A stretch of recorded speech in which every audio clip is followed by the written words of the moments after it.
Hello, I'm Andy and welcome to my shed.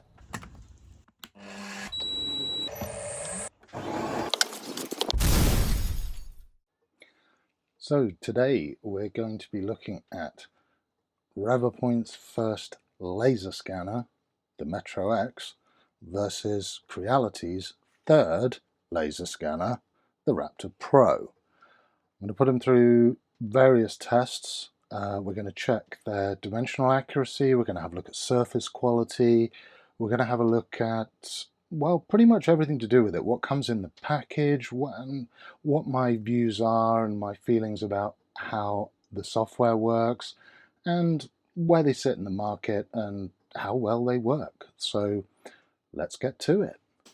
Okay, let's start with Raptor. It comes in a pretty sturdy box, as you can see.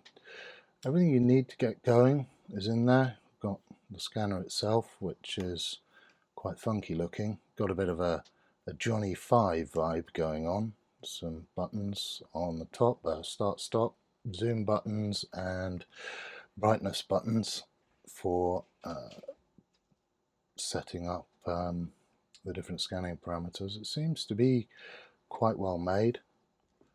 We've got a power supply for it, runs off of 12 volts, and main scanning cable, so USB 3 on one end with a very funky looking USB-C on the other end, probably to prevent you plugging it into other things, considering it's going to send 12 volts straight down it. We also get a USB-C to B adapter and a nice lens cleaning cloth. And in the top we get some scanning markers. There's 3mm and 6mm markers with this. And underneath the foam, what have we got? We've got a calibration board, which appears to be made of glass, which is good because that means it can't flex, throwing calibration off, which is a good idea. So onto the MetroX, comes in a much more substantial box because there's a lot more stuff in it. We have the scanner here, which is, again, got a nice Johnny 5 vibe going on about it, maybe more so with MetroX. Apologies that my example is a little bit dirty. I've been using it extensively for the last 6 months. We have the same buttons on the back, similar functions, but we come with a fairly substantial metal tripod. This is going to be useful for the auto turntable modes, and it's extendable and has a ball head. Pretty cool.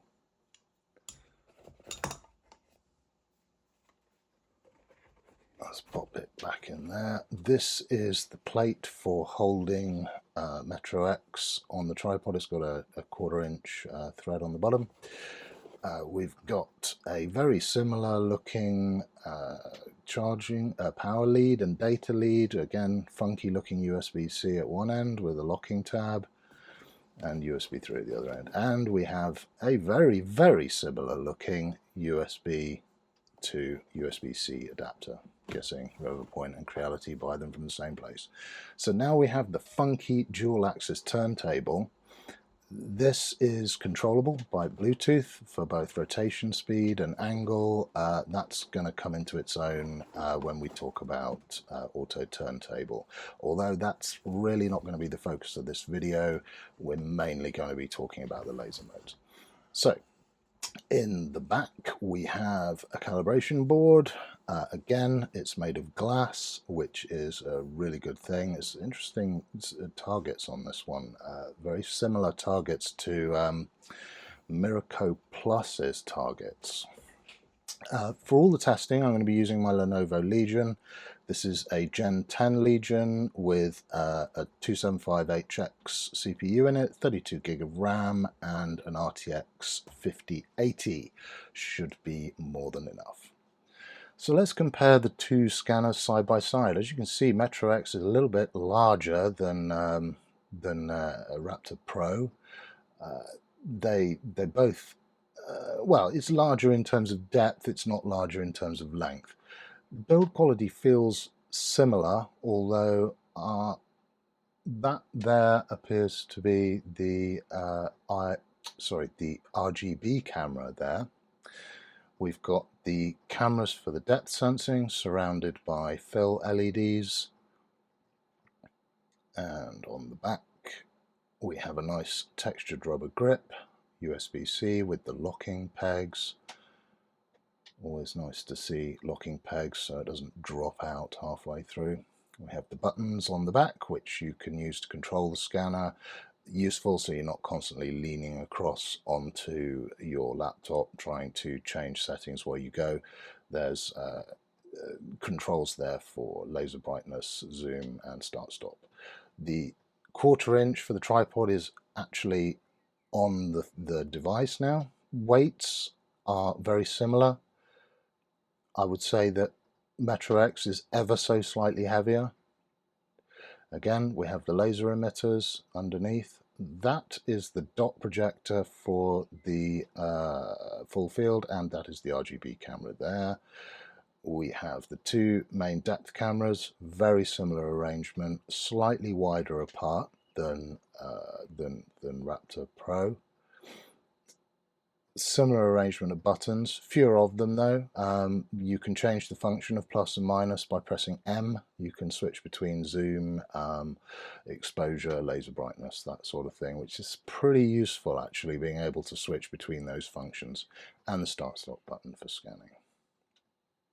What I like about MetroX is it has rubber bumpers on the front so that when you put it down, you can put it down on its nose, keeping the laser emitter away from anything, and it doesn't damage it. Whereas Raptor is rounded and has the rubber bumpers on the sides and it doesn't really sit on the bumpers.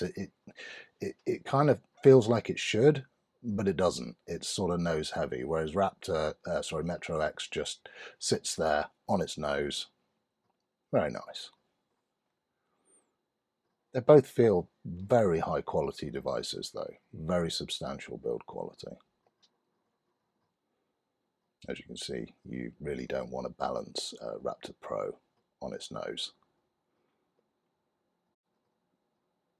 So these are the objects we're going to be scanning. I've selected these because they represent a number of, well, they present a number of different challenges. So we've got a device with lots of flat surfaces. Some surfaces are obscured by other sort of flaps. We've got some changing contrast there with that RJ45.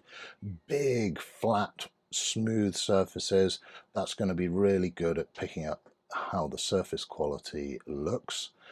We have an engine mount for a car.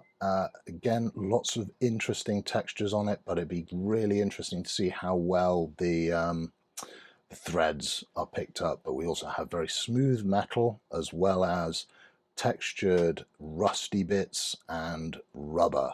So quite a challenge for the scanners to capture all of that detail. I picked this. This is just a video light. I like it for scanning because it has a white area and a black area, which means it's quite difficult to expose for both while scanning. It's also fairly mechanical in terms of its shape, so it's easy to measure. And then we have a 1, 2, 3 block, which is extremely precisely made, so will be pretty good for working out dimensional accuracy of thing. I'm going to scan all of these things, including the 1, 2, 3 block, without using scanning spray. Now, in a realistic scenario, you wouldn't do this. You would generally always use scanning spray because it just gets you the best possible scan. But I want to show the devices in their raw form. So let's get started. So first up, we have MetroX, and we're doing a cross laser scan of the engine mount. And so we just set that going. I've put a timer up in the top so you can see how long the scan takes. I'm not going to make you sit here for 4 minutes, so let's speed that up at sort of 12 times speed. And as you can see, what I do is I move the scanner around and reposition the object and set a new scan going. And you kind of like, you painting the object with light. Just walk the laser lines over it. Now, as we can see, we're finished. 4 minutes 13 seconds. We'll call that good. So now on to post-processing. Here we go. This is the raw data, how it's been captured. That's one of the scans. We took 2 scans there, 2 positions. So what we need to do is fuse this data. So we will hit the fusion button, and what we're going to do is select a sensible amount. I'm going to go with 0.2 millimeters there. That's good for what I set the settings at. And again, I've sped this up because, you know, it's going to be a very boring video if we're just watching progress bars continuously. So there we go. That's 1 scan fused. Let's switch over to the next scan, and we will fuse that one. Same settings. No need to click the remove markers on this because we have not put markers on the object itself. We've put markers all around it, so we will just remove those in post. So here we go. We've got various tools in RevoScan. This is the very, very useful polygon tool, which I find myself using more often than not. And again, we'll speed this up because it's not particularly exciting watching me select and delete stuff. So there we go. So that's both scans cleaned up. Next up, we're going to merge them. We will try and do a feature alignment, and so we just set that. See what it'll do. Now it's going to try and match features of the different objects, and as you can see, it has done a very good job there. So we'll generate the model and go back to the editing section. And what we're going to do now is we're going to do an isolation detection. This is going to pick up any odd straggly points which are outside of the standard data. Just enables us to get a cleaner scan. And then we'll do an overlap detection. This gets rid of duplicated points again, which can mess up the scan quality. And that looks pretty good. Lots of detail there. Now we'll mesh it. Now on RevoScan, you get to choose your mesh density based on point size. So I go with whatever my point distance was. So I fused at 0.2, so I'm going to mesh at 0.2. And we're going to do a bit of hole filling and hit apply. Again, this is sped up. I'm not going to make you watch progress bars. Very dull. And there we go. We have a mesh. Looking very good. Lots of detail there. Look at that. You can see the text that's impressed into the rubber. Very nice. Very nice indeed. You can see the molding marks in the rubber as well at the top there. That's very impressive. Right, on to Raptor Pro. Same object. So we're using Creality Scan 3 because at the time of recording Creality Scan 4 was not available. I will do an updated video at some point in the near future in order to see what's changed with that and see if it's improved scanning or anything as we go. But for now we're on 3. So same deal as with MetroX. We will walk the laser lines over the objects, same as we did with MetroX. Again, speed it up. We've got the timer up there, so we'll see how the time compares between the two. There was 1, and coming up, finish the second scan right about now. A little bit longer. I think I maybe left that one going lower, but we're comparable. 4 minutes 56 seconds, pretty close. We're talking sort of 10-20 seconds difference. So there we go. That's our raw data capture for one of the scans. Looking okay. Now, what I quite like about Creality Scan is the ability to remove data before fusion. which is quite useful. I think this is coming with future versions of RevoScan. I'm not 100%, but it would certainly. You certainly can do it with things like Pop, Miraco, and other structured light scanners. Sorry, near infrared scanners. But so I think it's coming. So again, we'll try and do a auto alignment, and we have a Star Trek transporter accident. Yes, that's not very good, is it? Okay, right, so there's a way around this. Sometimes these can fail. So what we can do is we can pick points on the object, on the two scans, and sort of tell the scanning software what points align with what other points on the other scan. So we have a float window and a static window. So we'll just get these so that they're roughly at the same position, or looking at the same position as how they would be. Nope, got that a bit wrong there. I've completely lost my way in three-dimensional space here. Don't worry, I'll work it out. I'm just trying to get my head around a three-dimensional object on a 2D screen. There we go, that's more like it. Right, I got them roughly aligned. So we get them roughly aligned, and now we're going to pick some points. So there we go, we'll pick that one, which is the same as that peg, and there's a nice feature there. It's good to pick features which are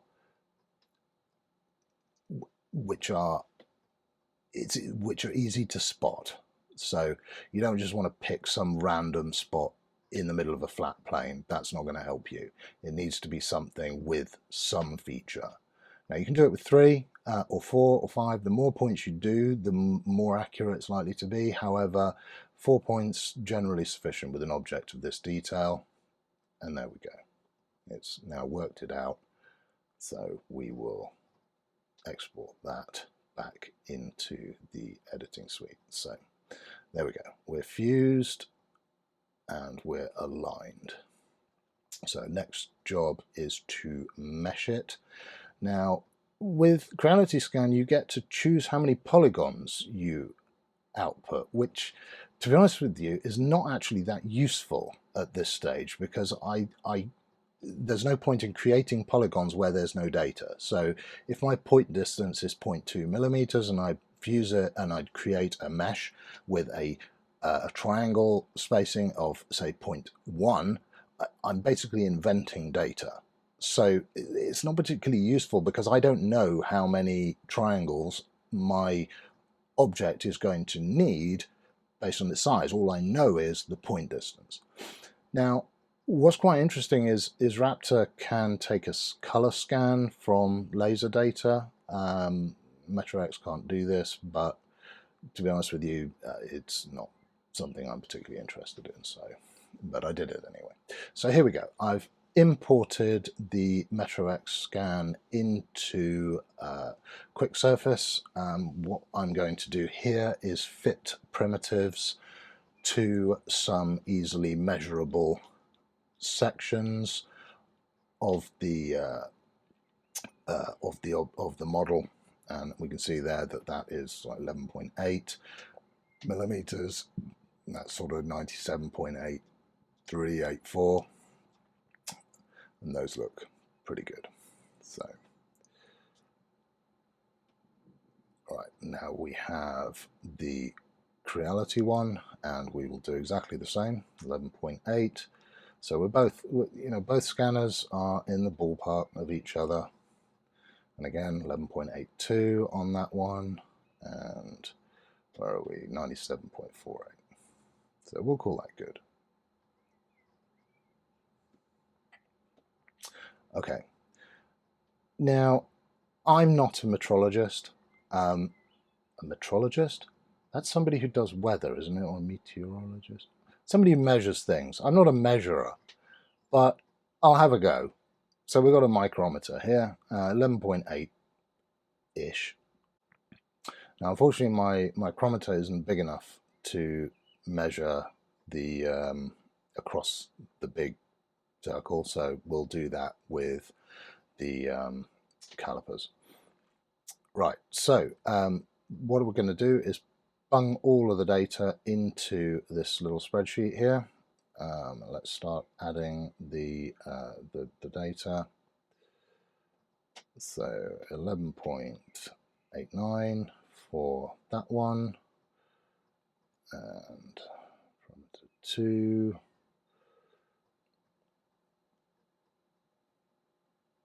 11.87, that's what we got. With this one, again, not ideal. Ideally, I would have a proper micrometer. We're getting 98.08. I'm going to call that good enough. So there we go. That's the general accuracy. Now, as you can see, the MetroX a bit more accurate than Raptor Pro. Raptor Pro under reading very, very slightly, but we're talking here 0.0 something of a millimeter.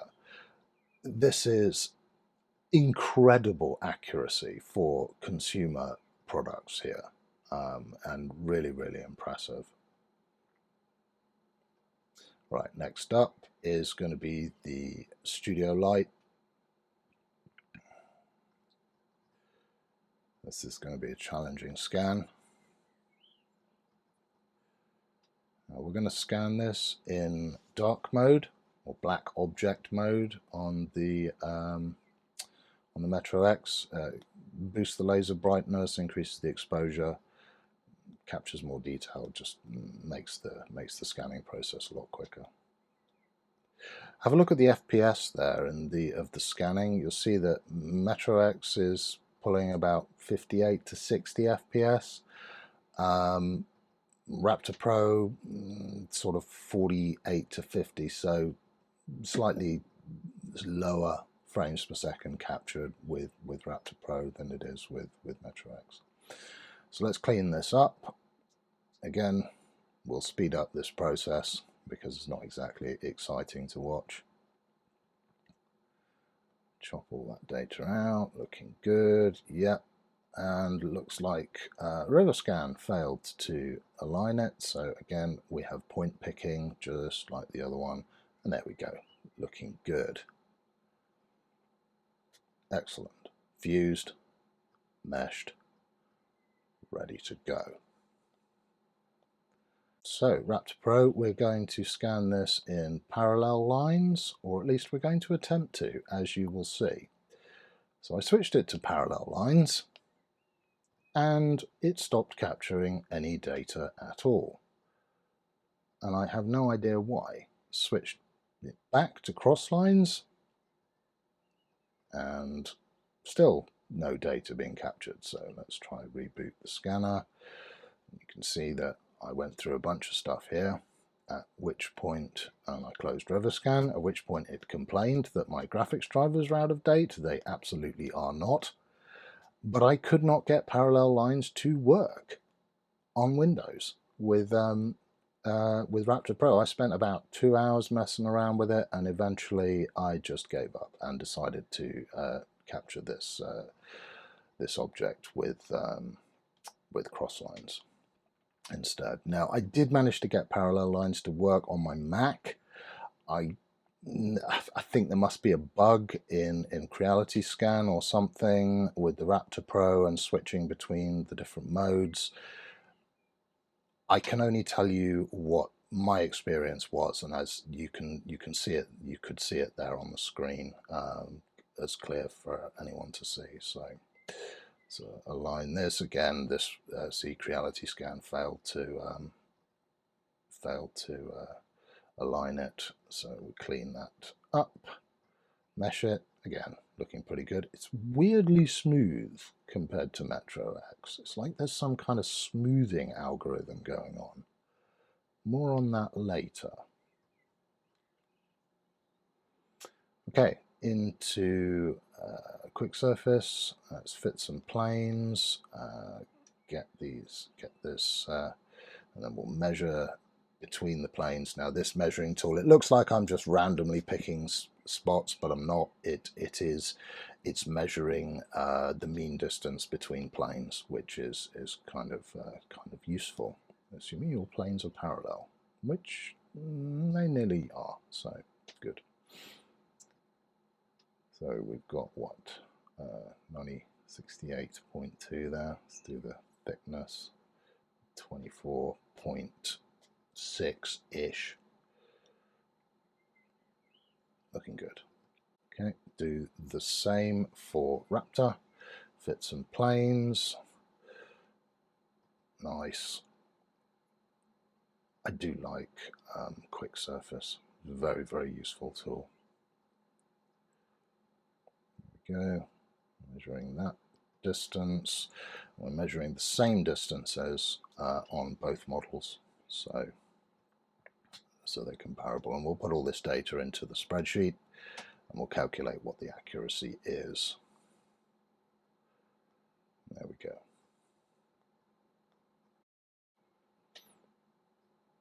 Let's measure the object. I struggle with measuring this because at the end of the day it's plastic and it's not exactly well, it's not exactly a hard surface to measure. So there we go. I sped that bit up simply because you don't want to watch me there spend like 5 minutes extending my my micrometer. So we measure across there, 68.7, and there we go. Let's get all of that data into the spreadsheet. Oh yeah, I forgot to measure this bit. Coming in 85.3836, 85.4 effectively. That 25.550 is not the measurement of the thickness, by the way. That's just because I had to wind the micrometer back out again in order to get it off the light. So it did actually measure 24.25. So putting those numbers in, we're a little less accurate on the black object, but we're still fractions of a millimeter. Again, MetroX just beating Raptor Pro by a small margin. But again,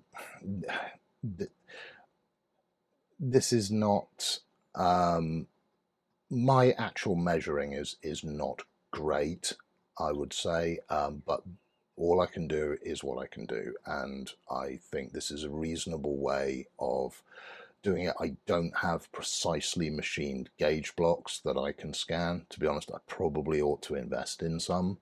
That would be good if I'm going to test more scanners.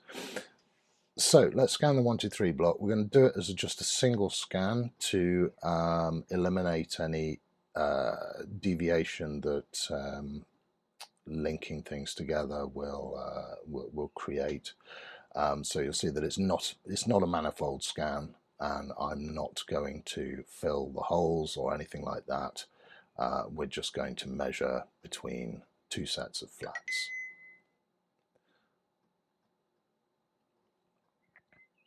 We'll do the same with Raptor Pro. Boost up the exposure slightly there.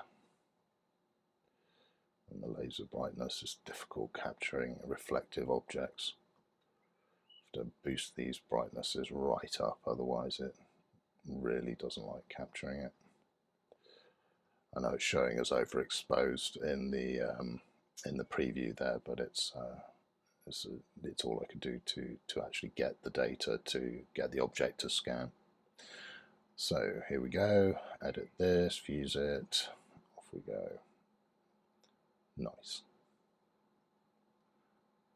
Looks very similar to the MetroX one. Okay, into quick surface. Let's fit some planes to this. There we go. There's a plane there, and a plane there, and there, and there, and blah blah blah. All right, let's measure. So we'll measure the 3 distance and we'll measure the 2 distance. Sorry, the 1 distance. So that's the distance across the 2 big flats and the length. Of course, we can't measure the height of this because we only captured the top of it.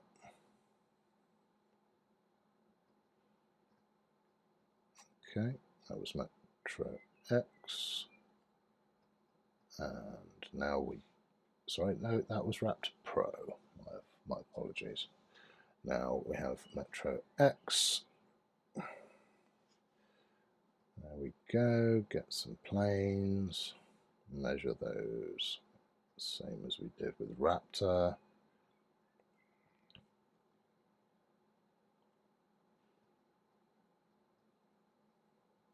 And we'll call that good.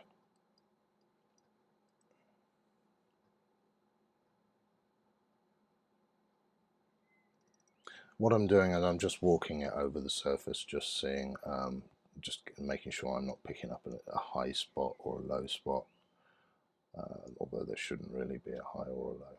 So 25.399, which is pretty exactly what a 1, 2, 3 block should measure across the small distance.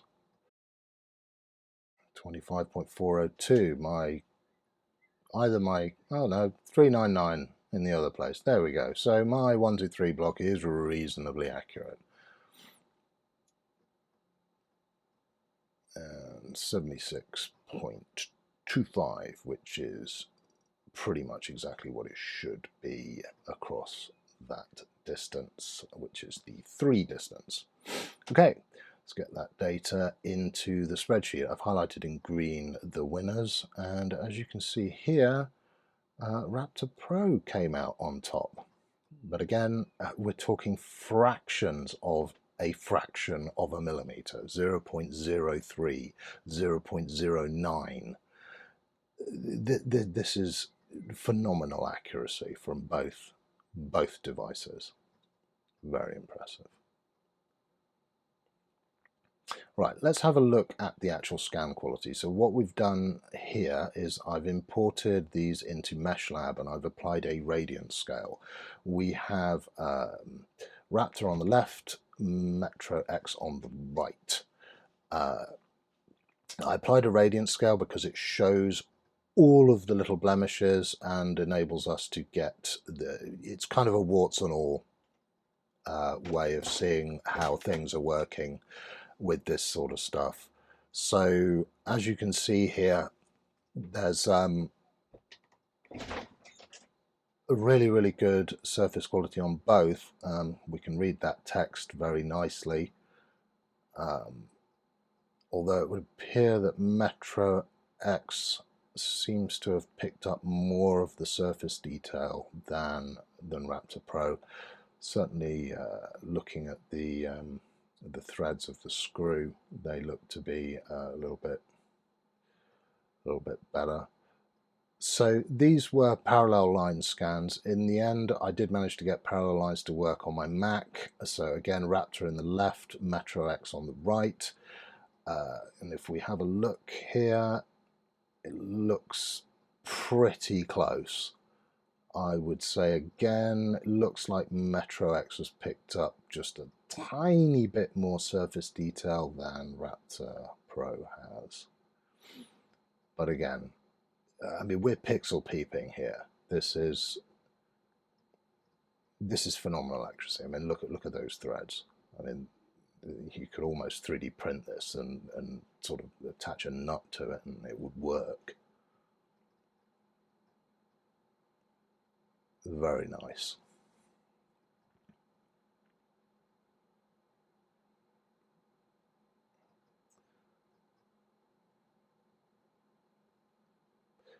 So over to some of the other modes now. On the left, we've got Raptor's NIR, near infrared mode.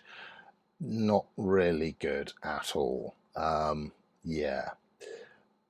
MetroX, I've done it in full frame. It is absolutely killing my PC here.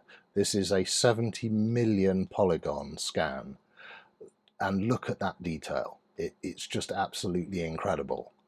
Full field on MetroX, it's slow to capture data, but my God, if you need detail, it is phenomenal.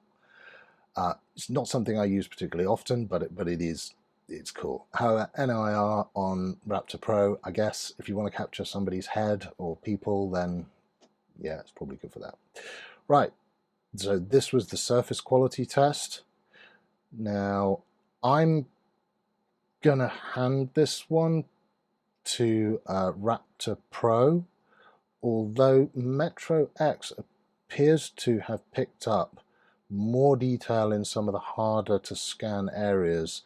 You can see that on the label on the back, MetroX has picked up some of the detail, and you've got some of the texture of the base that's been picked up by MetroX, whereas Raptor appears to be applying some kind of smoothing algorithm. I haven't quite worked out what it's doing, but it's interesting because when I look at the point cloud directly, there is more deviation of points than there is once I've actually meshed it. So I think it is actually doing some kind of smoothing. So that's my little set of tests with these two scanners. So, conclusions. Which one do I prefer? All things being equal, I think that MetroX is the more complete package. You have not only the laser modes, but also with full field and auto turntable as well, which is extremely useful for very small things. And the fact that in the box you get a dual axis turntable, you also get a tripod. It feels like the more complete package. Then we have to look at price. MetroX currently coming in around $1,000, or about the same in pounds. Raptor Pro for the non-wireless package coming in around $1,600-$1,700, or about the same in pounds. Raptor Pro does have a feature that MetroX does not have, in that it's near infrared, so you can scan people's faces and such like. However, I found the performance of this to be not great, and if you really want to do that, I suggest you buy an Otter or a Pop 3 or something like that, which is much more suited for that kind of job. There is one feature of Raptor Pro which is kind of cool, and that is the fact that you can buy a wireless add-on for it, which means you are not tethered with wires while you are scanning. However, you still need a really powerful computer to do the fusion and to do the scanning, so you're not tethered with a wire, but you still need to be close to your PC. It can't join an access point, for instance, and you go and scan in another room while your PC in your office is doing the scanning. You still need to be relatively close to it because it is a point-to-point connection with Wi-Fi. You can attach your phone to the back of it and have a look at the what your PC sees. I struggled to get that to work reliably. It didn't seem to matter what I did. My iPhone would not scan the QR code that was on Creality Scan, and when I managed to get it to scan it, it just didn't want to display what my laptop was displaying. I don't know whether it's a resolution issue or what. Like I say, there has been a new version of Creality Scan which has come out in the last sort of 5 days. I will do an updated video once I've had a chance to test that. However, bottom line, if you buy either of these, you will be very happy with it. They are both excellent tools. However, if I could keep just one, I'm lucky I can keep both, but if I could keep just one, MetroX is the one that I would keep. It's just a more complete package. I hope this was interesting. I hope this was useful if you're considering purchasing one of these. Maybe it'll help you make up your mind as to which one to buy. Maybe it won't. Maybe you disagree with everything I said. Let me know in the comments. Anyway, remember to like and subscribe, and I'll see you on the next one. Bye-bye.